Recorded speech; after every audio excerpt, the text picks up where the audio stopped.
Mais il fait grâce aux humbles. Humiliez-vous donc sous la puissante main de Dieu, afin qu'il vous élève au temps convenable, et déchargez-vous sur lui de tous vos soucis, car lui-même prend soin de vous. Soyez sobres, veillez. Votre adversaire, le diable, rôde comme un lion rugissant, cherchant qui il dévorera. Résistez-lui avec une foi ferme, sachant que les mêmes souffrances sont imposées à vos frères dans le monde. Le Dieu de toute grâce, au verset 10, qui vous a appelé en Jésus-Christ à sa gloire éternelle, après que vous aurez souffert un peu de temps, vous perfectionnera lui-même, vous s'affermira et vous fortifiera et vous rendra inébranlable. À lui soit la puissance au siècle des siècles. Amen.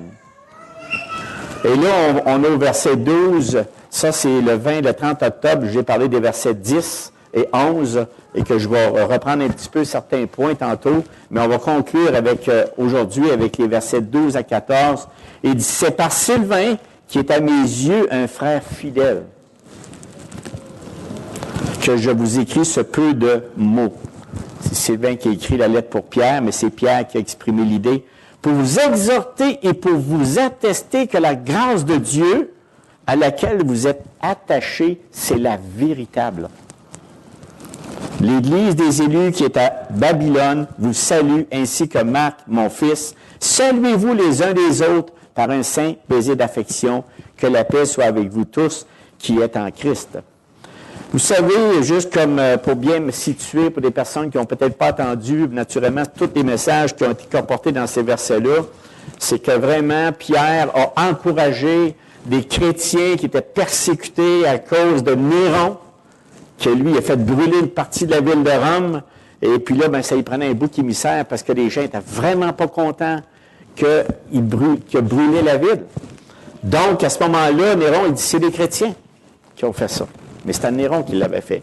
Et à partir de là, il y a eu une grande persécution pour les chrétiens de Jérusalem. Vraiment, c'était quelque chose que les frères, il va dire, je dis les frères en Christ, c'est-à-dire toutes les personnes qui étaient à Jésus-Christ ont été, du moment qu'on se nommait chrétien, ils pouvaient perdre la vie. Donc, Pierre, lui, dans son épître, dans toutes les épîtres, à partir du chapitre 1 à 5, il voulait les encourager. Il voulait les exhorter à notre héritage en Christ à cause de notre position en Jésus-Christ. On est une race élue, un sacerdoce royal, une nation sainte, un peuple acquis, afin que nous annoncions les vertus de celui qui nous a appelés des ténèbres à son admirable lumière. Et là, dans ces versets-là, 5, aller jusqu'à 14, Pierre, il voulait vraiment nous encourager d'avoir un comportement pour Christ. Et il disait, regardez, même si vous êtes persécutés et qu'on souffre à cause de ça, notre vie, elle doit honorer quand même dans tout cela notre Seigneur et Maître Jésus-Christ. Et là, c'est quoi la définition d'un comportement? C'est une façon, c'est une manière de se comporter, de se conduire sur l'ensemble des réactions d'un individu. On est total. Puis c'est quoi qu'il veut le Seigneur? C'est de changer notre nature humaine, c'est de changer notre cœur. Car on sait que notre cœur est tortué par-dessus tout. Il veut notre sanctification. Il veut vraiment nous transformer par la parole. Et là, qu'est-ce qui se dégage dans ces versets-là? Il se dégageait au moins 10 points, 10 comportements. On en a vu 8 au travers de ça. On a vu, premièrement, dans les débuts, la soumission, l'humilité et la confiance, la maîtrise de soi, la vigilance, le courage, l'espérance et l'adoration, qui parle du verset 10 à 11. On ne peut pas tout refaire ces points-là. Mais les derniers qu'on avait vus, qui étaient 10 et 11, le Dieu de toute grâce, qui vous a appelé en Jésus-Christ à sa gloire, après avoir que vous aurez souffert un peu de temps, vous perfectionnera lui-même, vous affermira, vous fortifiera, vous rendra inébranlable. Et à lui la puissance au siècle des siècles. Et ça, on a vraiment fait le tour dans mon dernier message. Quelle espérance extraordinaire qu'on a. Vraiment. Imaginez, un Dieu qui s'occupe de nous sans cesse. Un Dieu qui est tout le temps après nous. Nous, tout ce qu'on a à faire, c'est remettre notre confiance totalement en lui. Un Dieu qui dit, m'a fini ce que j'ai commencé. Un Dieu qui ne nous lâchera jamais. Un Dieu qui nous fortifie malgré les épreuves. Un Dieu qui nous rend inébranlables. Pas nous, de nous-mêmes, oublier ça. Puis là, j'avais parlé, qu'est-ce que l'espérance? L'espérance, c'est une petite voix qui nous assure que rien n'est jamais perdu. C'est une manière de regarder la vie et ses difficultés comme, non comme un mal, mais comme une promesse de vie. C'est fou de parler de même. Comment il faut souffrir, Seigneur? Oui, mais dis pas grave. Le temps que tu vas souffrir, le peu de temps que tu vas souffrir, je suis là. Je vais te supporter. Pour le chrétien, l'espérance, c'est un moteur qui nous permet de jeter sur chaque événement un regard renouvelé, même si on est dans l'épreuve, même si on est dans la souffrance. Et Jésus a promis son retour définitif. Nous sommes donc habités par cette certitude qui transcende les moindres détails de notre vie. Il n'y échappe rien, même s'il y a quelque chose d'au-dessus de votre capacité dans le moment que vous vivez. Il n'y échappe rien à sa vie. Dieu s'occupe de vous. Dieu prend soin de vous, malgré les épreuves que vous avez. La dynamique de l'espérance, c'est qu'elle nous mobilise, elle nous fait avancer sans découragement. L'espérance, ça se nourrit de la foi. Et la foi vivifie, c'est dans l'espérance. Ça va tout ensemble. Vous savez, espérance, foi, confiance et amour de Dieu se conjuguent pour nous permettre d'aller toujours plus loin avec Dieu, toujours plus loin. Et d'être sereinement dans la certitude qu'on va y arriver. Avec qui? Avec Christ, d'abord. Vous savez, quand une telle espérance, qu'est-ce qui peut arriver à Pierre? C'est pour ça qu'il a dit, à lui soit la puissance au siècle des siècles, quand même. Il était ébahi.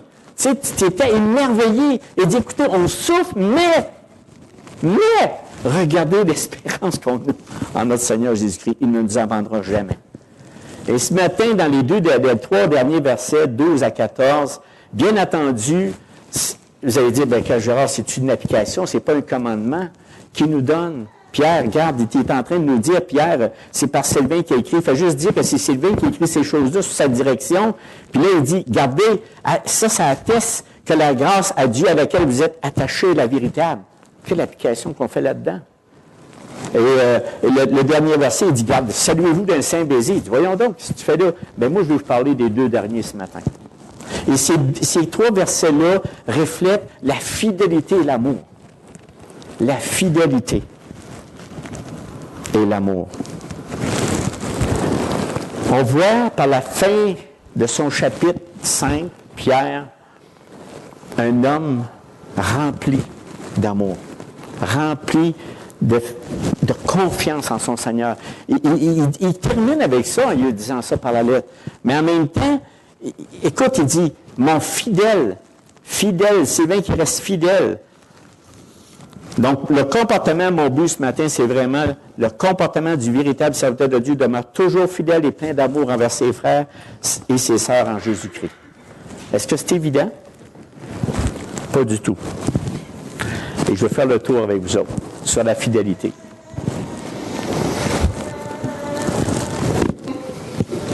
Elle comprend bien. La fidélité maintenant. On va regarder que définition de fidélité. C'est pas évident, la fidélité. Nous, on peut arriver à dire, oui, j'apprécie ce que mon frère a parlé ce matin pour ça, Stéphane, sur la fidélité, mais je dis, c'est pas évident, la fidélité. Mais quand même, on va donner une idée parce qu'une définition nous aide. La fidélité, c'est, on peut être fidèle à un principe, on peut être fidèle à un ami, on peut être fidèle à un récit. Tu sais, on fait un récit, c'est-à-dire qu'on met exactement l'exactitude de quelque chose qui s'y conforme. On est fidèle à une personne, comme j'ai dit tantôt, à un ami. On peut être, on fait un serment, donc on est fidèle à notre serment. OK? On est fidèle sur quelque chose qu'on veut mémoriser. Tu sais, je veux dire, ce que je veux dire dans la fidélité, c'est un instrument, mais ça, c'est toutes des définitions. Le synonyme de fidèle, je vais vous donner quelques synonymes pour mieux situer le mot. Dévoué, honnête, loyal, attaché, attentif, constant, persévérant, sincère, solide, conforme, exact, est vrai. Ça ne vous fait pas shaker, ça? Si on est vraiment honnête, là, je réfléchissais à ça, tous ces éléments-là, là, c'est quelque chose. C'est vraiment être fidèle. Et moi, la bonne nouvelle, il y en a une bonne nouvelle là-dedans. Parce que de nous-mêmes, être fidèle comme ça, on n'est pas capable. Si on est honnête. On va commencer, qu'attendons-nous par fidélité? L'authentique fidélité n'est pas un attachement aveugle à une simple personne. La fidélité, c'est un comportement, c'est une manifestation soutenue à la vérité et à nos obligations d'agir en conséquence envers notre Seigneur et notre prochain. Imprégné d'amour et d'amitié. Sans fidélité, là, on n'a pas des bonnes relations. La fidélité est essentielle dans nos relations personnelles avec les autres. Lui, l'enfant de Dieu, sage, il cultive la fidélité en étant fidèle. Fidèle au Seigneur d'abord. Fidèle à la vérité et fidèle aux personnes qu'il fréquente. Il n'y a rien de plus dommageable qu'un enfant de Dieu qui devient infidèle. Sommes-nous, une question que j'avais posée, sommes-nous considérés parmi nos proches, incluant notre conjoint, notre employeur, nos amis, nos frères et sœurs en Christ, comme quelqu'un qui est fidèle dans toutes les circonstances en ce qu'il ressent, en faisant exactement ce que nous disons? Sommes-nous des personnes très fiables et dignes de confiance quand quelqu'un nous confie quelque chose ou quelqu'un? Sommes-nous pleinement fidèles à notre Seigneur Jésus-Christ en faisant en tout temps ce qu'il nous demande dans sa parole? Vous savez, je pose ces questions-là parce que je ne peux même pas moi-même. La fidélité est une grande vertu. C'est quelque chose que je vais vous exposer, mais il y a seulement un qui peut nous donner cette fidélité-là. C'est Christ. C'est vraiment lui. Mais à la base, je veux vraiment vous donner le contexte de ce qu'on vit. Qu'est-ce qui fait? Qu'est-ce qui nous entoure? C'est facile d'oublier cette simple vérité dans ce monde cynique dans lequel nous vivons. Un monde qui ne tient pas ses promesses. On est les grands dirigeants de ce monde. On a parlé tantôt, Ils s'engagent pour la paix, puis ils font des plans pour la guerre. Tout de suite après. On s'engage à la table de négociation et le même jour, on pose des bombes. Écoutez, il faut être réel, là. Il faut être réel. On vit dans un monde infidèle. C'est difficile de faire confiance. Notre cœur on n'a pas cette habitude-là. Il faut s'imprégner de la parole. Il faut s'imprégner de ce que Dieu nous révèle pour triompher de ce malaise ambiant. Pourquoi?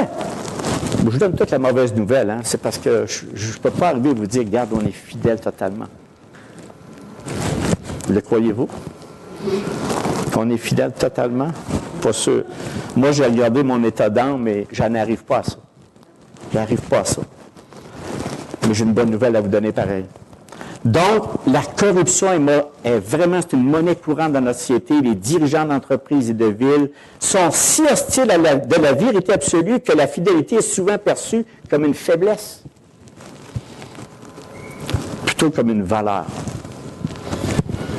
Même la rébellion, le mépris de l'autorité ont été couronnés comme des vertus. C'est pas normal d'être fidèle. Voyons. Regarde, essaye-le, puis ça marche, ça va. On va te donner un travail, un contrat, bien si ça marche, ça va. Que tu sois employeur ou employé, ni l'un ni l'autre, ils veulent démontrer de la fidélité entre eux. Écoute, on va faire un bout de temps, là, après ça, bien, on verra. On marche dans l'incertitude. On dit à qui je peux me confier, à quelle personne que je peux faire. Puis le pire, le plus là-dedans, c'est qu'avec ce genre d'attitude qui nous entoure, bien, on fait la même chose avec Dieu.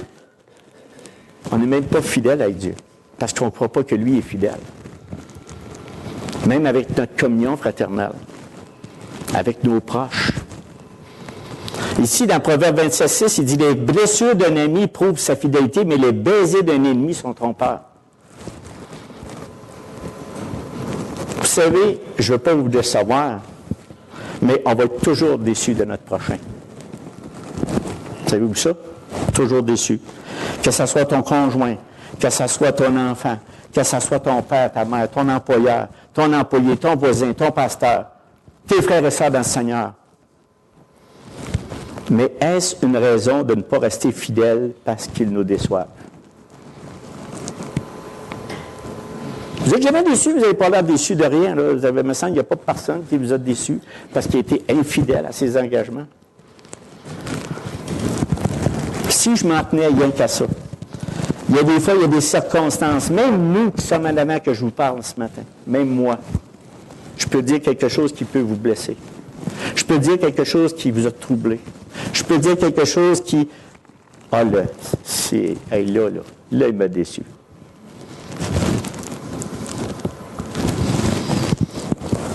Et souvent, au lieu de rester fidèle à Christ et remettre tout notre fardeau dans ses mains, on part avec de l'amertume, on part avec quelque chose, puis on dit, regarde là, c'est inclus. Je vais vous annoncer la nouvelle, vous allez être toujours déçus de votre prochain. Toujours. Mais qu'est-ce qui peut ramener? Qu'est-ce qui peut nous ramener? Parce que nous, en tant que tel, la parole est claire. C'est qu'on a juste à s'accrocher à Jacques 3.2. On bronche tous de plusieurs manières. Si quelqu'un ne bronche pas en parole, c'est un homme parfait, capable de tenir tout son corps en bride. La langue, là, c'est une immense capacité de faire le mal, à parler mal, de façon inappropriée et fausse. Bref, c'est un symbole de dépravation humaine. On branche. Il est question ici de pécher, de faire offense à la personne de Dieu et de son prochain. Est-ce que nous pouvons, avec l'aide du Saint-Esprit, maintenir parfaitement notre langue en bride et sous retenue? C'est-à-dire, oui, est-ce qu'on peut? La réponse est non. On ne peut pas. Pourquoi que je vous dis ça? Il dit défaitiste ce matin, ça n'a pas de sens. C'est parce que c'est une réalité de ce qu'on est. C'est une réalité, il faut la voir comme ça. C'est tout. Là, ils vont dire, non, tu es capable, tu as juste à y croire. Tu es capable, crois-y fermement, tu es fidèle, tu vas rester... Écoutez, on aspire tous à ça. On aspire à être fidèle à Dieu. On aspire à être fidèle avec nos relations humaines. On aspire à être fidèle à notre employeur. On aspire tous à ça. Mais notre cœur est méchant par-dessus tout. Notre cœur, s'il n'est pas contrôlé par quelqu'un d'autre, il va tomber. Même ceux qui sont, on est vraiment rachetés par Christ.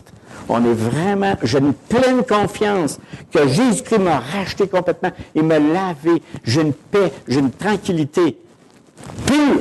Ça, là, il n'y a pas de problème. Mais il faut que je regarde mon état du cœur pareil. Je sais que je ne suis pas parfait.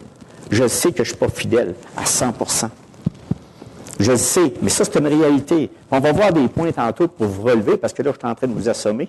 Mais en même temps, je veux se relever parce seulement avec Dieu qu'on peut se relever. Mais qu'est-ce qu'il demande Dieu? Dieu nous demande de lui être fidèle d'abord. Ça, c'est en partant. Beaucoup de gens proclament leur bonté, mais un homme fidèle, qui le trouvera? C'est dans Proverbe 26. Beaucoup de gens proclament leur bonté, mais qui trouvera un homme fidèle? Qui le trouvera? Vous savez, dans la parabole des deux serviteurs, dans Matthieu 24, 45, regardons ça pour quelques minutes, Matthieu 24, 45.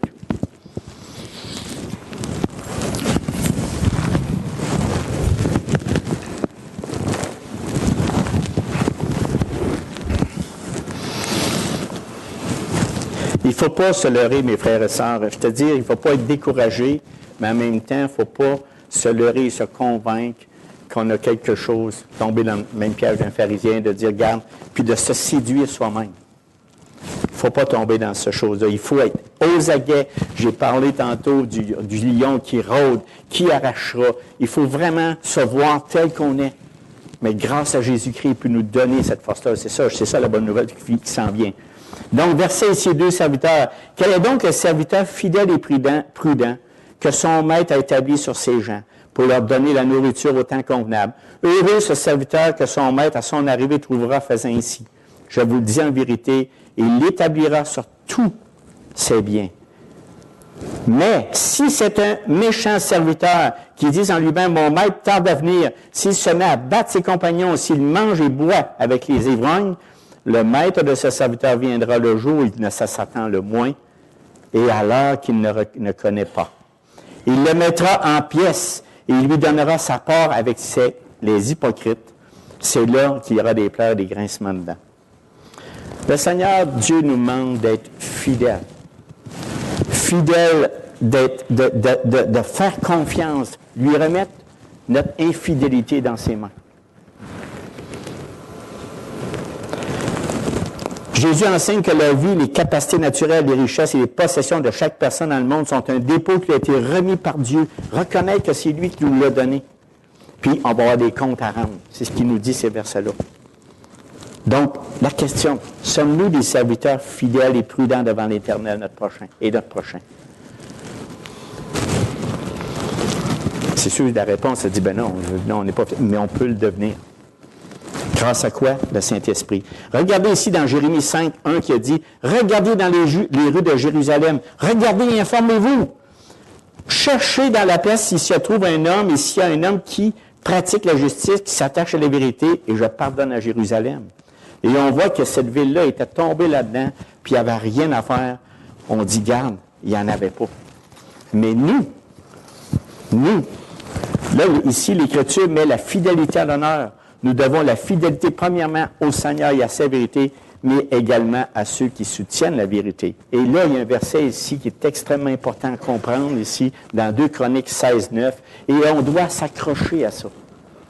Car l'Éternel étend ses regards sur toute la terre pour soutenir ceux dont le cœur est tout entier à lui. Il faut juste savoir que l'infidélité, c'est un mot. Nous, est-ce qu'on veut être comme ça? Est-ce que nous, on recherche cette fidélité-là? Parce que ça se vit dans le moment. Vous savez, Judas a payé cher quand il y a des... Pourtant, il était avec Christ. Mais on voit ici dans Jean 19, il dit, Jésus répondit, tu n'auras sur moi aucun pouvoir quand il parlait à Judas. S'il ne t'avait donné d'en haut, c'est pourquoi celui qui me livre à toi comme un plus grand péché. Mais Judas n'a pas resté fidèle. Judas a été séduit, mais c'est sûr que Dieu l'a dit. C'est parce qu'il y a des vérités aussi qui sont importantes. C'est que quand même, Christ nous protège. Il nous protège du malin. Soyez pas inquiets, je ne veux pas vous sortir ici et dire, hey, là, on est... Non. C'est qu'une chance que Christ, puis c'est ça qu'on arrive, on en parle là. Une chance que Jésus-Christ, que lui est fidèle. Une chance que lui ne nous abandonnera jamais. Une chance que, quand il dit une chance, c'est pas une chance, le Seigneur, son plan est divin.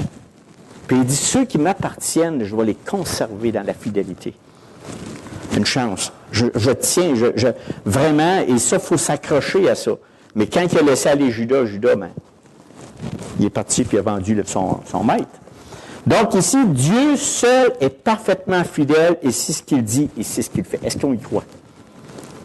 Non, vous n'avez pas l'air à croire ça du tout. Est-ce que vous croyez que ce que Dieu dit et ce que Dieu fait, il va le faire?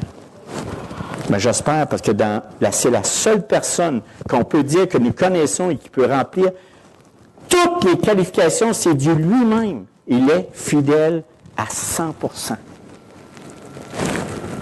2 Timothée 2,13, si nous sommes infidèles, il demeure fidèle, car il ne peut se renier lui-même.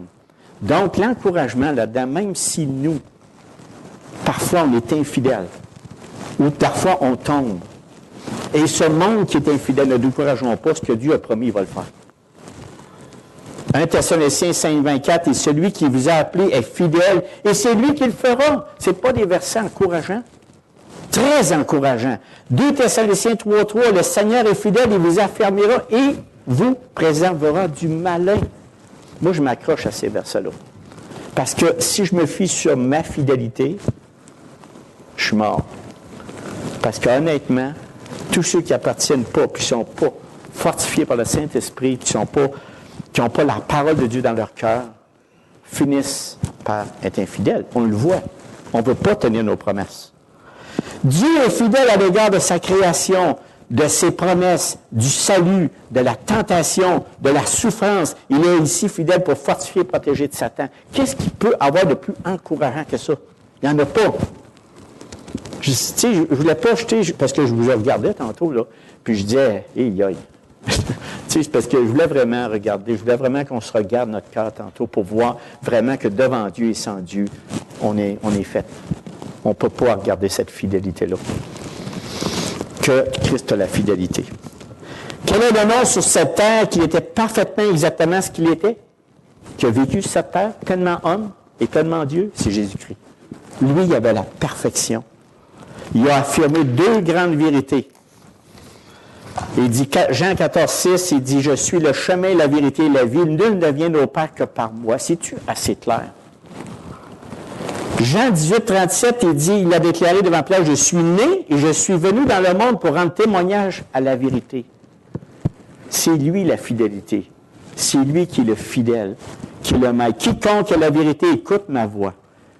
Est-ce qu'on peut dire amen à ça? Ça veut dire qu'on est sûr, certainement et parfaitement qu'il en soit ici, oui. On peut dire amen à ça, vraiment. La fidélité de Dieu signifie que puisqu'il est la vérité, tout ce qu'il dit est fait est certain. Y croyons-nous?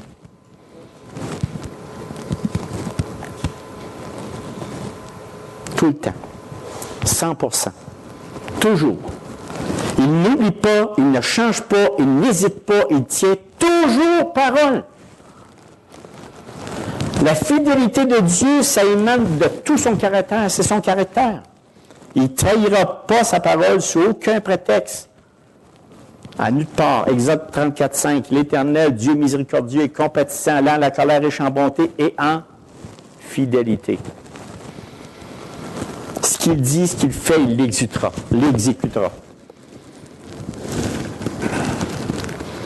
Imaginez si Dieu n'était pas fidèle. Ça irait mal, hein? Si Dieu n'était pas fidèle, quelle assurance qu'on aurait? Aucune. Tu n'as pas d'espoir. Non, mais c'est une réalité que j'essaie de dire. Non, Gérard, on sait ça. Ben, mettons-nous le creux dans notre cœur, parce qu'on a tendance à dire, regarde, Seigneur, moi, casse pas ta tête, là, je suis capable, moi, d'être fidèle, puis t'en aller jusqu'au bout. Mais moi, on va vous dire, on a besoin du Seigneur Jésus qui nous accroche, puis qui nous aide vraiment à aller jusqu'au bout. Puis on a besoin de s'accrocher à lui, puis pas penser que nous, on peut fonctionner seul sans Dieu. Notre future résurrection dépend de la fidélité de Dieu. Ben voyons, s'il n'y avait pas Dieu, si nous croyons que Jésus est mort, qu'il est ressuscité, croyons aussi que Dieu ramènera par Jésus avec lui ceux qui sont décédés. On vit parfois sans... Voyons donc, Dieu, il n'y a rien. Non. On ne croit pas. On ne croit pas que c'est Dieu qui est fidèle, puis c'est lui qui va nous amener. On prend notre fidélité comme exemple. Franchement, des fois, je vous dis, là, quand j'ai préparé ce message-là, j'étais découragé de moi-même. Mais je t'ai encouragé quand j'ai fini. Parce que Dieu, j'ai une pleine confiance qu'il va prendre soin de moi. Appliquons ces vérités, les 5-6 points que je vais vous donner, appliquons ça dans notre vie de tous les jours. Par exemple, quand on est découragé, vous n'êtes jamais découragé? Bon, ben merci, Gérard. Quand nous sommes découragés, souvenons-nous de la fidélité de Dieu. Quand je préparais ce message-là, j'ai dit, Seigneur, je ne peux rien faire sans toi. Je ne pourrais pas. Je ne peux pas créer en moi une fidélité que tu as. C'est toi qui l'as. Moi, j'ai besoin de la foi pour y croire que tu l'as tout. Souvenons-nous, de l'histoire de David et Goliath. Saül lui a demandé pourquoi il pensait vaincre le géant. Le jeune homme a répondu par une histoire sur la fidélité de Dieu. Quand il était berger, quand Dieu, dans sa fidélité, lui a donné du courage et il crut qu'il serait délivré. Dans 1 Samuel 17, 37, l'Éternel qui m'a délivré de la griffe du lion et de la patte de l'ours me délivrera aussi de la main de ce Philistin. Il se souvenait, en étant tout jeune, qu'il pouvait être fidèle à Dieu qui va le délivrer de l'épreuve, de ce qu'il vivait.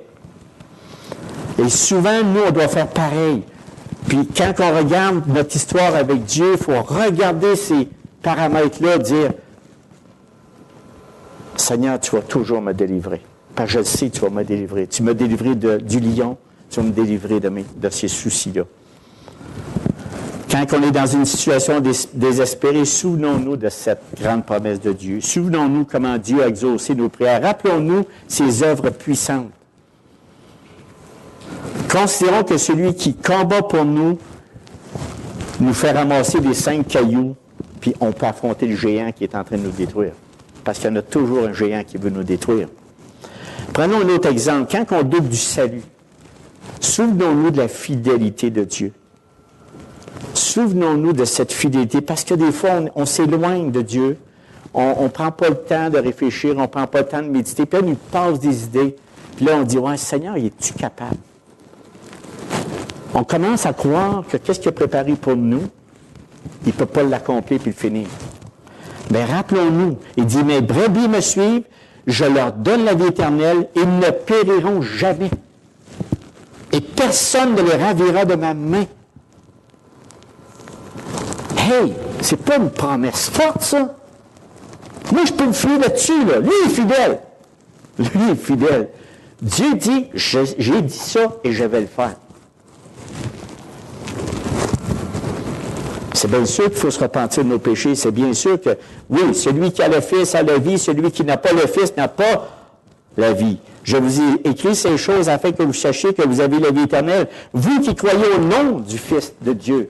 Tu crois au Fils de Dieu, mais en même temps, tu te repens de tes péchés, que justement, Seigneur, c'est comme l'incrédulité. L'infidélité et l'incrédulité. Moi, parfois, je suis incrédule. Et parfois, je deviens infidèle. Infidèle à dire, Seigneur, on dirait, je manque de confiance. On dit, je suis fidèle, mais le Seigneur me donne cette fidélité-là si je m'approche de lui. Et le salut, là, on ne devient pas inquiète parce qu'on ne doute plus du salut, parce qu'on se souvient que Dieu est fidèle à ses promesses. Que quand il le fait pour tout le temps. Même si de temps en temps, on passe dans le désert. Même si de temps en temps, on passe des épreuves difficiles. Même si de temps en temps, on a l'impression qu'il n'est pas là. Dieu est toujours là. Faisons reposer notre foi sur Jésus, pas sur nous. Sur Jésus, qui lui va nous donner cette fidélité-là, qui va nous donner comme croire. Je parlais d'incrédulité. Mais quand l'incrédulité me prend, je demande à Dieu qu'il m'enlève cette incrédulité, puis il donne la foi. Il est toujours là. Ce n'est pas une question d'un jour, hein, c'est une question de toute une vie. Par exemple, si nous sommes tentés de pécher, personne ici est tenté de pécher, non? OK, moi je suis encouragé, parce que moi-même, ça arrive, c'est bien sûr. Bon, bien, à ce moment-là, souvenons-nous de la fidélité de Dieu. Parce que Dieu dit dans sa parole, mais le Seigneur est fidèle, il vous affirmera et vous gardera du malin. Aucune tentation ne vous est survenue qui n'ait été humaine. Dieu est fidèle et ne permettra pas que vous soyez tentés au-delà de vos forces. Mais avec la tentation, il donnera aussi le moyen d'en sortir pour que vous puissiez la supporter. Hey, il prépare l'entrée et la sortie. Non seulement que tu es tenté, mais il dit, garde, même si tu as des tentations, puis tu es dedans, mais tu vas t'aider à t'en sortir. Je vais rester fidèle à côté de toi, puis je vais t'aider à la supporter. Pas fantastique? J'espère que vous sortez encouragés. Vous autres là, ça va? OK. Donc, c'est l'autre exemple. Si vous avez gâché votre vie, si on a gâché notre vie, ça ne vous arrive pas d'être déçu de vous autres? Oui, mais des fois, moi, je suis déçu de moi. Vraiment. Et là, je dis, Seigneur, que tu es bon. Là, il faut que je me souvienne de sa fidélité. Si aujourd'hui, il y a des personnes aujourd'hui qui se sentent tristes de leur état, vraiment pas bien. Écoutez, je veux juste vous dire, vous êtes normal. Maintenant, est-ce qu'on en reste là? Non, il y a une solution. Il y a quelque chose que le Seigneur a donné, qui a préparé, qui est tout là. Encore quelque chose qu'on peut se fier dessus. Lui qui est toujours fidèle. Et dit, si nous confessons nos péchés, il est fidèle et juste pour nous les pardonner. On a un Dieu miséricordieux, un Dieu qui ne sait. Des fois, je dis, ça n'a pas d'allure. Seigneur, comment tu m'aimes? Ça n'a pas de sens comment tu m'aimes. Je tombe. Il y a des fois, je me fais avoir par toutes sortes de séductions, c'est-à-dire, puis là, je ne veux pas mettre du défaitisme, c'est parce qu'on est comme ça. Il ne faut pas nier qui on est. Il ne faut pas nier et dire, hey, parce que quand tu tombes au bord et que tu as l'impression que tu es sans péché et que tu es le meilleur sur le stade de Dieu, attention, ça va aller mal. Ça va aller mal. Parce que quand on est rendu, Dieu, tu peux aller te coucher, aucun problème. Moi, là, avec ce que tu m'as mis dans mon cœur, je fonctionne seul.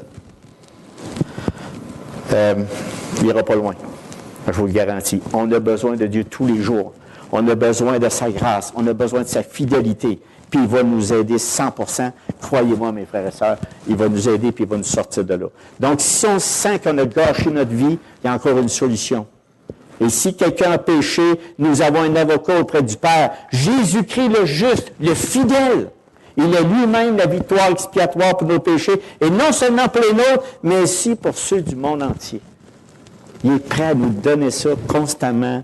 Tout ce qu'on a à faire du Seigneur vient au secours de mon infidélité, de mon incrédulité, parce que pour être fidèle d'abord, il faut être fidèle à Dieu d'abord. Dire, écoute, ici, là, il est fidèle, c'est 3 mots qui garantissent le pardon de Dieu aux enfants en piteux état. Si on ne sent pas dans cet état piteux, vous êtes au-dessus de vos affaires. Je ne vous dis pas de sortir la tête entre les 2 pattes, là. Si je veux juste vous donner un état d'âme, de dire, Seigneur, merci pour ton si grand plan divin. Merci pour ta miséricorde et ton pardon. Merci pour avoir fait ça, parce que tu es fidèle. Tu as créé le plan, mais tu es fidèle.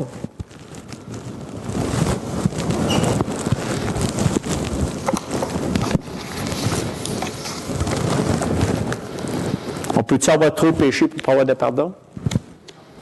Pas du tout. Il n'y a pas assez de quantité. Des fois, oh non, le Seigneur ne pourra pas vraiment me pardonner ou me remettre sur pied parce que j'ai trop de péchés.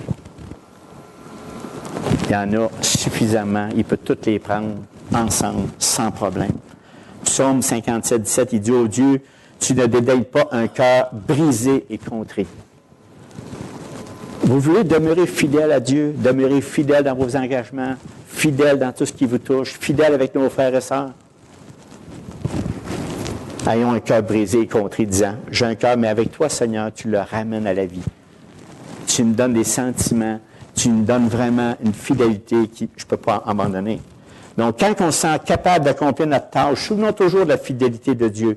Quand c'est au-dessus de nos forces, Hébreux 10, 23, il dit, retenons fermement la profession de notre espérance, car celui qui a fait la promesse est fidèle. Ne soyons pas inquiets. Restons fermement attachés à notre Dieu, car il est fidèle. Donc, ici, j'ai un verset que sa fidélité, là, c'est un bouclier, une cuirasse. Tu sais, un bouclier qu'on empêche, une cuirasse, c'est une Lamentation 3, 22, un verset que je regardais et j'ai dit, oh, ça serait bon pour me conclure la partie fidélité parce qu'il me reste 10 minutes pour l'amour. Parce qu'il y a vraiment un message suite à ça. L'infidélité, c'est écrit ici dans Lamentation 3, 22. Voici ce que je veux repasser dans mon cœur, ce qui me donnera de l'espérance. Les bontés de l'Éternel ne sont pas épuisées, ses compassions ne sont pas à leur terme, ils se renouvellent chaque matin. Oh, que ta fidélité est grande. Ça ne vous fait pas du bien vous lever en disant, j'ai un Dieu tout-puissant qui prend soin de moi, qui me garde dans son plan divin, qui me ramène une bonne odeur. Vous comprenez ce que je veux dire? C'est qu'en se tenant toujours avec lui, il renouvelle chaque matin, sa fidélité est grande. Maintenant, on arrive au point des versets 13 et 14, il dit, qui parle ici de l'Église des élus qui est à Babylone, vous saluez ainsi que Marc, mon fils, on sait très bien que Marc, c'est pas le fils de Pierre, lui, il l'appelle comme ça, il y avait, comment je dirais ça, c'est le fils spirituel de Pierre, fait qu'il était souvent avec lui, c'est lui qui écrivait pour Pierre, donc c'est ce Pierre-là qu'on parle. Maintenant, il ajoute, il dit, saluez-vous les uns les autres par un saint baiser d'affection, que la paix soit avec vous, tous qui êtes en Christ. Souvent, des fois, on va se donner un baiser, j'espère que vous êtes, ça c'est vraiment des signes de communion fraternelle, d'amour chrétien. C'est quelque chose qui existe, qui est là. C'était dans le temps, au commencement, dans le 1er siècle, c'était une salutation, une accolade, parce que c'est la famille de Dieu. On se rencontre, on se parle, on se donne un saint baiser qu'on appelle ici en toute honnêteté, parce qu'on dit, garde, on est ensemble, on est dans la famille de Dieu. On se salue, c'est une famille. J'espère que vous êtes à l'aise avec ça, parce que c'est vraiment ce que... Ça, c'est au moins à 5 reprises dans le Nouveau Testament, c'est écrit. C'est tout simplement une marque d'affection les uns les autres. Plein d'amour. Donc, il dit que la paix soit avec vous tous qui êtes en Christ. Comment obtenir cette paix? Comment on peut obtenir et garder cette paix que Pierre nous parle pour finir son chapitre? Bien, moi, vous dire, il y a 2 éléments que j'ai pensés. 2 éléments, c'est préservons et exerçons notre amour. Préservons notre amour. On a un job à faire. C'est préserver. C'est quoi ça, préserver notre amour? J'avais juste pour imager, j'avais une publicité d'une mariée qui regardait les robes de mariée. OK? Et puis là, c'était marqué dans le sous-titre pour inciter la personne, tu sais, je veux dire, qu'il regardait sa robe de mariée, la future mariée, en passant pour bien se comprendre. Puis c'était marqué « Aime-le, mais aime ta robe encore plus. » Non, aime-le, oui, vous avez compris. Aime-le, aime ta robe. Vous savez, parfois, là, nous, là, cette image-là, je vous donne, parfois on fait la même chose avec Christ. Nous sommes tentés d'aimer Christ, mais en même temps, il y a d'autres choses qu'on aime plus que Christ. Ça peut être notre travail, ça peut être nos études, ça peut être notre argent, notre sécurité, ça peut être même notre ministère chrétien, ça peut être même nos sports. Ce que je veux dire, là, c'est que pour préserver, il faut que, c'est pas juste d'aimer Christ. Il faut que ces choses-là passent en second, pas en premier. Comme il dit, aime-le, mais aime ta robe plus. Mais des fois, on fait un peu ça. On dit qu'on aime Christ, mais en réalité, il passe en deuxième. Quand ça fait mon affaire, puis quand j'ai le temps. Donc, pour préserver cet amour-là entre nous autres, comme on parle ici à Pierre, c'est d'entretenir ça. C'est de laisser Dieu nous travailler le cœur. C'est le Saint-Esprit qui nous régénère, qui habite en nous. Il nous incite également à aimer Christ. Mais des fois, on étouffe le Saint-Esprit parce que, pour toutes sortes de raisons vraiment, là, des négligences qu'on a faites, comme par exemple égoïsme ou toutes sortes de petites affaires qu'on a laissées rentrer dans nos vies qui fait que Christ n'est plus le premier. Puis pourtant, il y a 2 points qu'il faut vraiment retenir pour préserver notre amour pour nos frères et sœurs dans l'Assemblée, partout au travail, pas juste ici, partout. Jude 21, il dit « Maintenez-vous dans l'amour de Dieu. » Jean 15, 9, 10, « Il demeurez dans mon amour. Si vous gardez mes commandements, vous demeurerez dans mon amour, de même que j'ai gardé les commandements de mon Père et que je demeure dans son amour. » On doit constamment s'efforcer en tout temps de préserver sa relation d'amour avec Christ. C'est lui seul qui peut nous aider à aimer d'un amour de Christ. C'est lui seul qui peut nous donner vraiment une compassion, une patience. Il faut être équilibré. Ça ne veut pas dire qu'il faut lâcher des jobs, juste aimer le Seigneur et rien faire. Ça ne veut pas dire ça. Ça veut dire qu'il faut être équilibré. Il faut prendre un temps pour travailler, il faut prendre un temps aussi pour Christ. Il faut prendre un temps et dire, regarde, ce temps-là, je te le donne, Seigneur. Je mets une demi-heure, 1 heure, mais je te le donne, il est à toi, je suis pleinement à toi. C'est conservé. Et posons-nous la question, qu'est-ce qui domine notre cœur, nos vies, nos âmes, nos forces? Qu'est-ce qui priorise dans nos vies? Alors, regardez-les, puis mettons de l'ordre. Plaçons-le, mettons un équilibre dessus. Parce que si vous ne faites pas ça, l'esprit de ce monde va envahir votre esprit et puis vous allez faire, vous allez dire, où est-ce qu'il est Christ? Où est-ce qu'il est? La fidélité, on vient d'oublier ça. Et qu'est-ce qui arrive dans nos assemblées? C'est lorsque l'amour s'endort, on se refroidit, on est insensible à ceux qui nous entourent. Ça, c'est tous des indices. On rentre ici, je me sens pas bien, hein? Je me sens pas bien. Non, s'il y a quelque chose, si vous pensez ça, c'est parce qu'il y a quelque chose que vous laissez dormir. Il y a quelque chose qui s'endort en dedans de vous. Vous devriez être en feu. En feu. Le Saint-Esprit devrait vous allumer, dire d'aimer. Pas qu'ici, là. Il faut vous aimer. Envers aussi. D'aimer votre prochain, vos familles. Donc, pour préserver, c'est pas juste de se contenter de manifester de l'amour qu'à ceux qui nous plaisent, mais c'est quand que on donne l'amour à ceux qui ne nous plaisent pas. Ça arrive.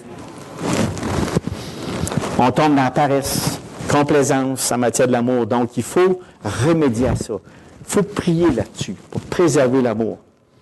Maintenant, exerçons l'amour. C'est deux choses très importantes dans l'Église. Préserver et exercer. Tu peux préserver toujours par crime. Exercer, vous savez tout de suite le mot, comment on fait ça. Donc, nous devons aimer en action. Exercer, c'est d'aimer en action et non en théorie. C'est de manifester l'amour, non pas simplement en parler, mais la manifester en geste, en parole. Et j'aimerais vous lire un verset ce matin qui parle de tout. Et c'est ce verset-là qui veut dire, ces versets-là dans Romains 12. Et vous savez, si toute l'Assemblée, ici présent, et même ailleurs, on garde ces versets-là en tête, je vais vous dire, on va non seulement préserver, mais on va exercer l'amour. Regardez bien ici dans Romains 12, verset 9. Que l'amour soit sans hypocrisie, ayez le mal en horreur, attachez-vous fortement au bien. Par amour fraternel, soyez pleins d'affection les uns pour les autres. Par honneur, usez de prévenance réciproque, ayez du zèle et non de la paresse, soyez fervents d'esprit, servez le Seigneur. Réjouissez-vous en espérance, soyez patients dans l'affliction, persévérez dans la prière, pourvoyez aux besoins des saints, exercez l'hospitalité. Bénissez ceux qui vous persécutent, bénissez, ne maudissez pas. Réjouissez-vous avec ceux qui se réjouissent, pleurez avec ceux qui pleurent. Ayez les mêmes sentiments les uns vers les autres. N'aspirez pas à ce qui est élevé, mais laissez-vous attirer par ce qui est humble. Ne soyez point sans à vos propres yeux. Ne rendez à personne le mal pour le mal. Recherchez ce qui est bien devant tous les hommes. S'il est possible, autant que cela dépend de vous, soyez en paix avec tous les hommes.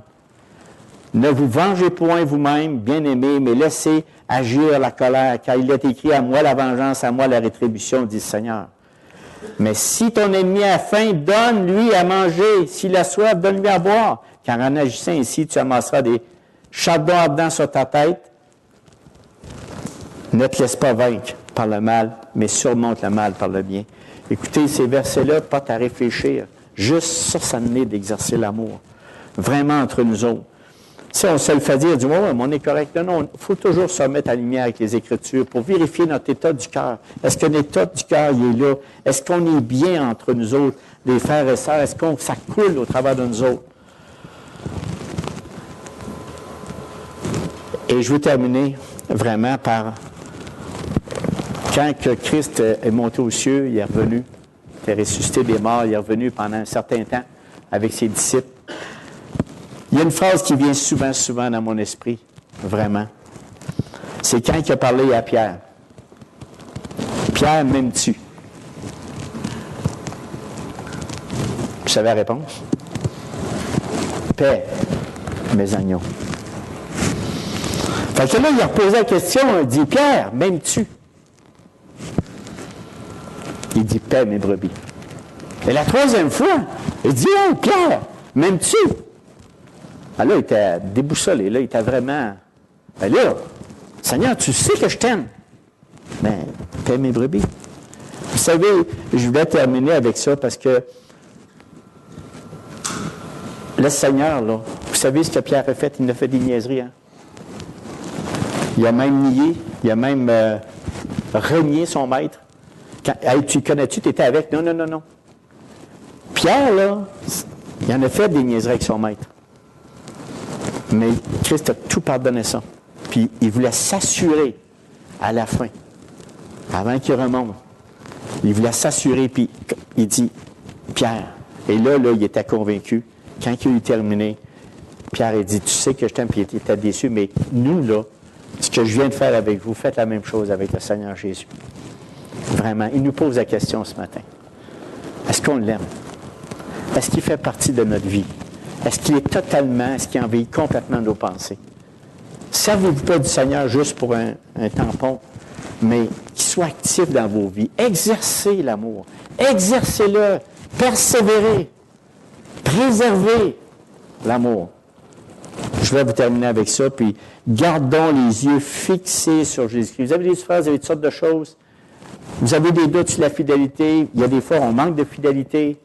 Remettons ça dans les mains de Jésus-Christ. Remettons ça dans ses mains. Gardons les yeux fixés sur lui en tout temps, sans jamais se relâcher.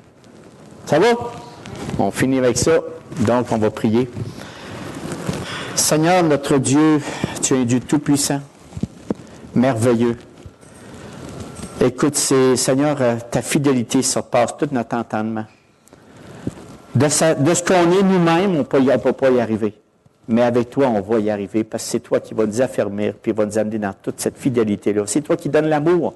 L'amour qu'on a les uns avec les autres, c'est tout simplement le produit de toi. Merci, Seigneur, de vivre dans nos vies, d'habiter en nous, de nous donner ce zèle, vraiment ce zèle, Seigneur, pour te servir et c'est toi seul qui peux le faire. Merci pour cette parole ce matin. Encourage-nous dans tout cela. Et on veut vraiment rester accroché à toi. Puis on te demande de bénir tous mes frères ici ensemble, puis que fortifie-les, Seigneur, au nom de ton Fils Jésus. Amen.